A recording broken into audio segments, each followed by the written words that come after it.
الشيطان الرجيم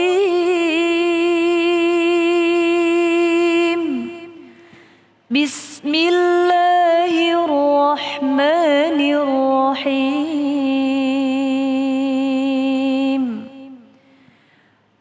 فإن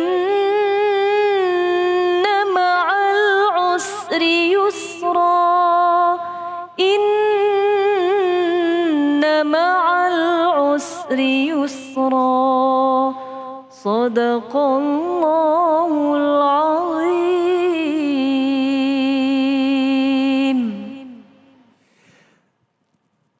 Maha benar Allah dengan segala firman-Nya. Terima kasih Mimi Jamila, Masya Allah.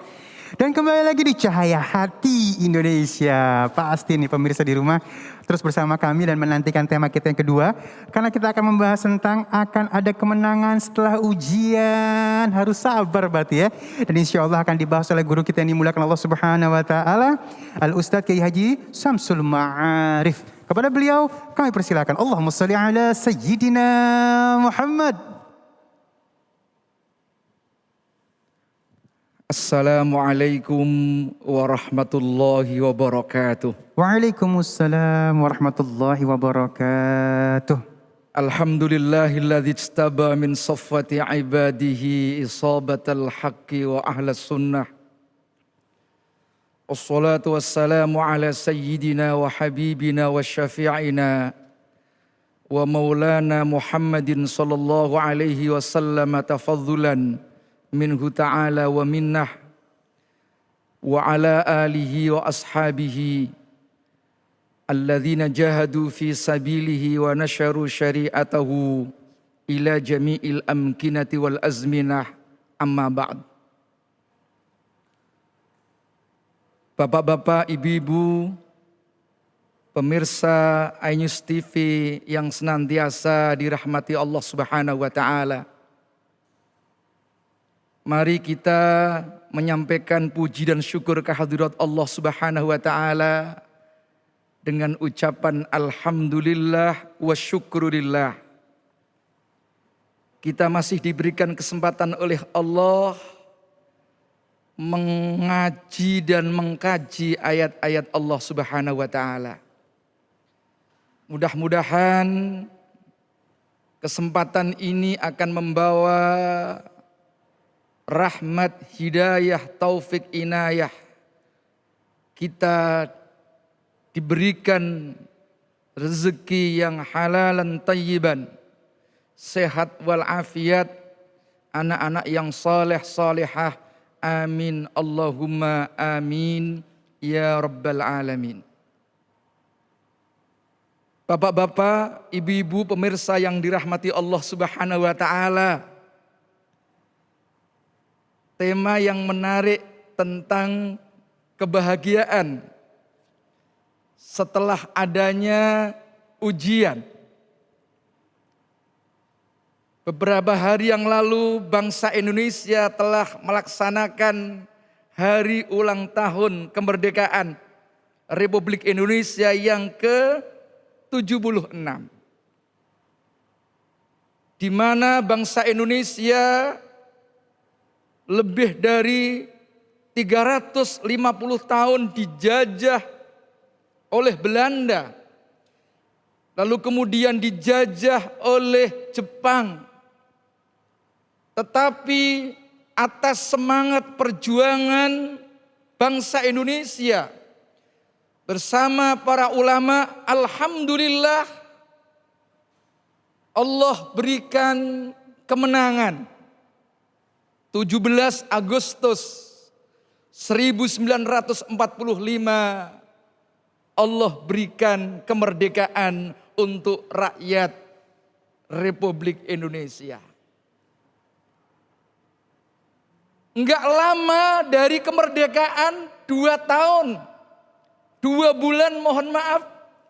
Setelah kemerdekaan, Masya Allah itu tentara sekutu datang lagi ke Indonesia mau menjajah lagi. Akhirnya Vandeng Valdes kita mendatangi seorang ulama besar Hadratus Syekh Hasyim Asy'ari bertanya bagaimana sikap bangsa Indonesia dengan adanya tentara sekutu yang datang kembali ke Indonesia. Maka Hadratus Syekh Hasyim Asy'ari memberikan fatwa, yaitu bangsa Indonesia hukumnya wajib bagi orang-orang yang tinggal di daerah wilayah kurang lebih radius 94 km, hukumnya wajib untuk melakukan jihad melawan penjajah. Itu sebabnya anjuran perintah Hadratus Syekh Hasyim Asy'ari ini kita kenal dengan resolusi jihad. Alhamdulillah, dengan perjuangan semangat bangsa Indonesia penuh dengan kesabaran, kembali Indonesia diberikan kemenangan. Jenderal Malabi dari Inggris beserta 2000 pasukan Inggris mati, kalah, kabur mereka. Kalau 76 tahun yang lalu kita diuji oleh Allah dengan ujian dijajah oleh Belanda, dijajah oleh Jepang. Sekarang kita sedang mendapatkan ujian besar, yaitu sama-sama sedang melakukan peperangan. Kalau dulu musuhnya adalah penjajah yang kelihatan, sekarang musuhnya adalah COVID-19 yang tidak kelihatan. Oleh karena itu mari kita melakukan gerakan resolusi jihad kemanusiaan.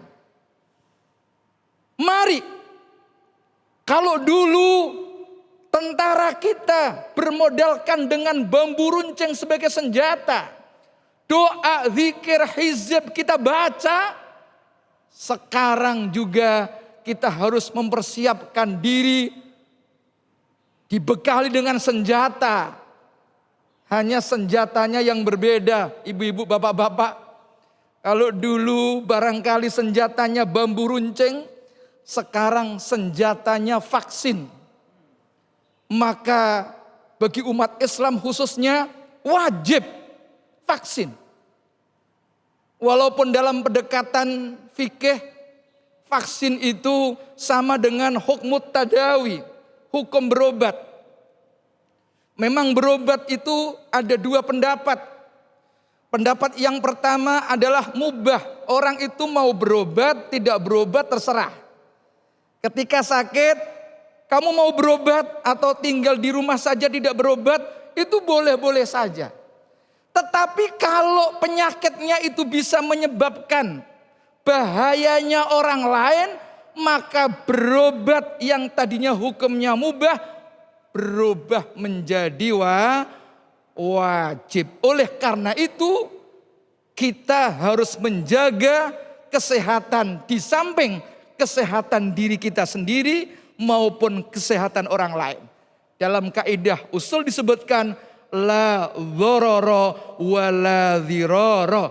Jangan kalian berbuat sesuatu yang mengakibatkan rusaknya diri kita, bahaya kepada diri kita, juga jangan kalian melakukan sesuatu yang bisa membahayakan diri orang lain. Itu sebabnya vaksin hukumnya wajib bagi umat Islam terutama. Pendapat yang nomor 2 jelas.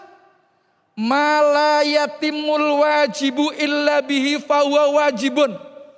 Perkara yang wajib ya tidak akan sempurna kalau tidak dilakukan dengan suatu, maka melakukan sesuatu itu hukumnya menjadi wajib.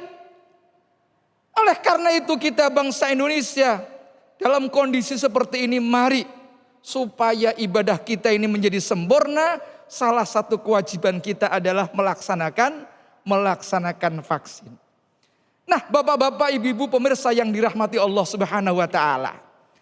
Memang manusia hidup itu pasti ada kesulitan. Walaupun Allah sendiri menghendaki segala sesuatu itu dengan kemudahan. Tetapi Allah juga memberikan jalan keluar. Coba ustazah tadi telah membacakan satu ayat. Masya Allah. Inna ma'al usri yusra. Inna ma'al usri fa inna ma'al usri yusra. Diulangi lagi. Inna ma'al usri yusra. Setiap ada sebuah kesulitan itu pasti ada sebuah kemudahan. Nah, para ahli tafsir melihat ayat ini ketika ada kalimat disebutkan 2 kali, yang mana kalimat itu berupa ma'rifat dengan tambahan al, ya. Inna ma'al usri, jadi al usru itu ada alnya 2 kali. Maka kata yang kedua itu sama dengan kata yang pertama. Jadi kesulitannya satu. Tetapi yang kedua, yusron itu tidak pakai al. Namanya nakiroh. Kalau ada 2 kata yang nakiroh, maka 2 kata itu berbeda. Itu sebabnya kesimpulannya. Setiap kali ada satu kesulitan, maka sudah menunggu 2 kemudahan. Rasulullah SAW mengatakan, la yaghliba usrun yusra ini. La yaghliba usrun, tidak akan mampu mengalahkan satu kesulitan. Mengalahkan apa? Yusra ini, 2 kemudahan. Oleh karena itu mari kita ikhtiar sudah. Insya Allah, Allah bakal membalas. Inni jazaituhumul yawma bima sabaru wa annahum humul faizun.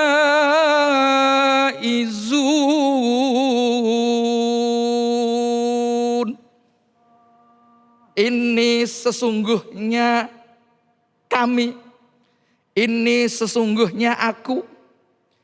Jazaituhum, balas aku, kata Allah, hum ing al mukminin, al yauma ing dalem dina iki, bima kelawan barang, sobaru kang podo sabar sapa al mukminun, hum utawi mukminun, fa innahum fa annahum sesungguhnya mukminun, hum yaiku mukminun, al faizun, tiang-tiang engkang angsal kemenangan. Orang-orang yang akan mendapatkan kemenangan.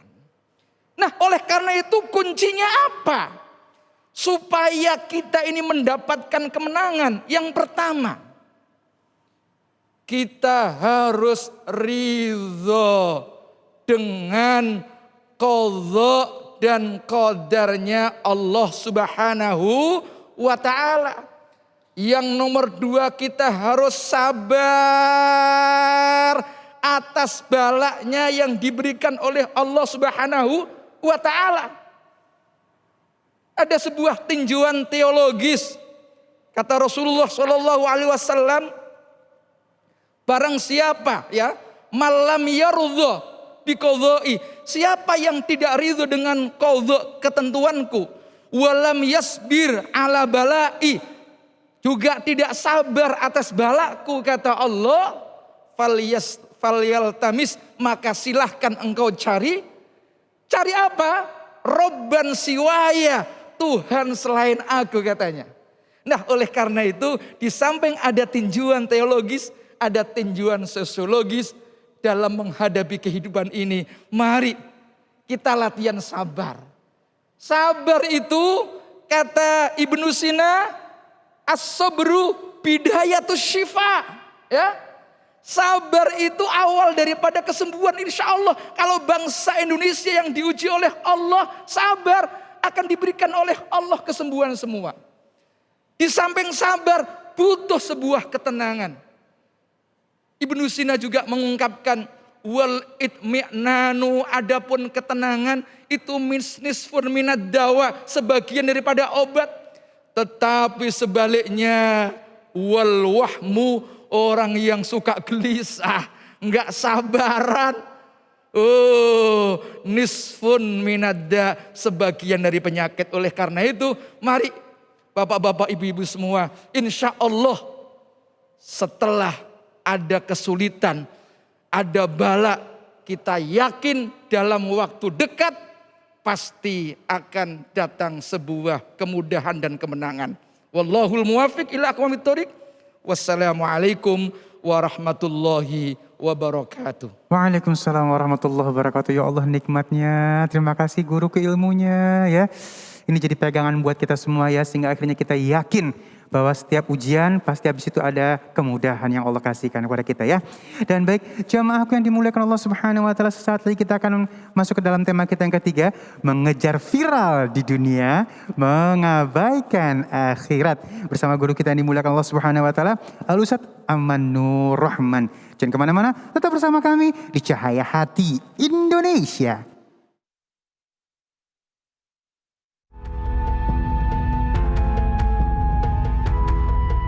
Assalamualaikum warahmatullahi wabarakatuh. Pemirsa Cahaya Hati yang dirahmati Allah, tak ada satupun makhluk di alam semesta ini yang mengetahui kapan dirinya akan meninggal dunia, tak terkecuali Israel, sang malaikat pencabut nyawa. Meski bertugas mencabut nyawa manusia, Israel sama sekali tidak tahu kapan tiap-tiap makhluk akan mati. Kematian setiap makhluk hanya diketahui oleh Allah Subhanahu wa taala. Menurut kisah Kabil Akbar, Allah telah menciptakan sebuah pohon Sidratul Muntaha di bawah Arsy, yang mana jumlah daunnya sama banyak dengan bilangan makhluk yang Allah ciptakan. Kemudian akan jatuh 2 titisan dari arah Arsy pada daun tersebut, titisan hijau ataupun putih. Hijau menandakan bakal si mayat akan mendapat kecelakaan, sementara putih menggambarkan dia akan mendapat kebahagiaan. Untuk mengetahui tempat makhluk mati, Allah telah menciptakan malaikat Arham yang akan diperintahkan untuk memasuki sperma yang berada dalam rahim ibu dengan debu bumi yang akan diketahui di mana ia akan mati, dan disitulah kelak ia pasti akan menemui ajalnya. Adapun malaikat Israel diciptakan oleh Allah Subhanahu wa taala dalam keadaan yang serupa dengan malaikat Mikail, baik wajahnya, ukurannya, kekuatannya, lisannya, dan sayapnya. Semuanya tidak kurang dan tidak lebih. Dikatakan malaikat Israel berwajah 4, 1 wajah di muka, 1 wajah di kepala, 1 di punggung, dan 1 lagi di telapak kakinya. Ia mengambil nyawa para nabi dari wajah kepalanya, nyawa orang mukmin dengan wajah mukanya, nyawa orang kafir dengan wajah punggung, dan nyawa seluruh jin dengan wajah tapak kakinya. Dari kepala hingga kedua telapak kakinya berbulu za'faran, dan di setiap bulu ada 1 juta muka. Di setiap 1 juta muka mempunyai 1 juta mata dan 1 juta mulut dan tangan. Ia memiliki 4.000 sayap dan 70.000 kaki, salah satu kakinya di langit ke-7 dan 1 lagi di jembatan yang memisahkan surga dan neraka. Wallahu a'lam bishawab. Hanya Allah yang hanya mengetahui segala sesuatu. Itu dia pemirsa Cahaya Hati di rumah mengenai informasi malaikat Israel, sang pencabut nyawa dari selembar daun Sidratul Muntaha. Semoga bermanfaat dan menambah keimanan serta ibadah kita semua.